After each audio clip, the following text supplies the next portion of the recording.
تمہارا سب سے بہترین دوست وہ ہے جو تمہیں اس وقت پسند کرے جب تم کچھ بھی نہ ہو۔ گفتگو سے سمجھ بوجھ میں اضافہ ہوتا ہے، لیکن تنہائی وہ مدرسہ ہے جہاں عظیم ذہن بنتے ہیں۔ درویشوں کے علاوہ دنیا کے باقی لوگ بچوں کی مانند ہیں جو دنیا کے کھیل میں مگن ہیں۔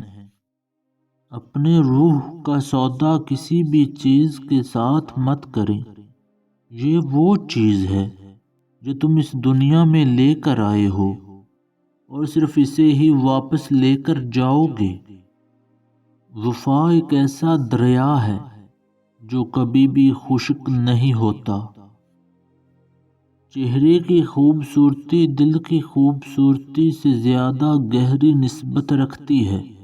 دل حیات انسانی کا مرکز ہے اور یہاں سے جذبات کا پاکیزہ اور صاف شفاف دھاریں پھوٹتی ہیں اور ادب و فن کے دلکش و رنگین پیکروں میں ڈھل جاتے ہیں۔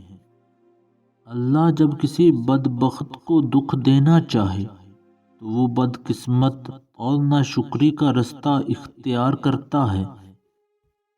زندگی کے لمحات کو غنیمت جانو، بہت جلدی تم سے چھن جائیں گے۔ اگر تو غرور کو اپنے سر سے نہیں نکالے گا تو بعد میں آنے والے لوگ تیرے حال سے عبرت حاصل کریں گے۔ جس خوبصورتی سے پیار کرتا ہے اس خوبصورتی کو اپنے عمل میں ڈھال دینا چاہیے۔ دو قیمتی نصیحتیں سن لو۔ کبھی تھوڑے مزے کے لیے گناہ نہ کرنا، کیونکہ مزہ ختم ہو جائے گا لیکن گناہ تمہارے ساتھ جائے گا۔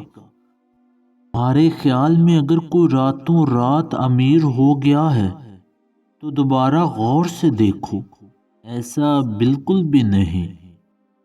سوچ کے ساتھ ساتھ مقام بھی بدلا جائے تو زندگی بدل جاتی ہے۔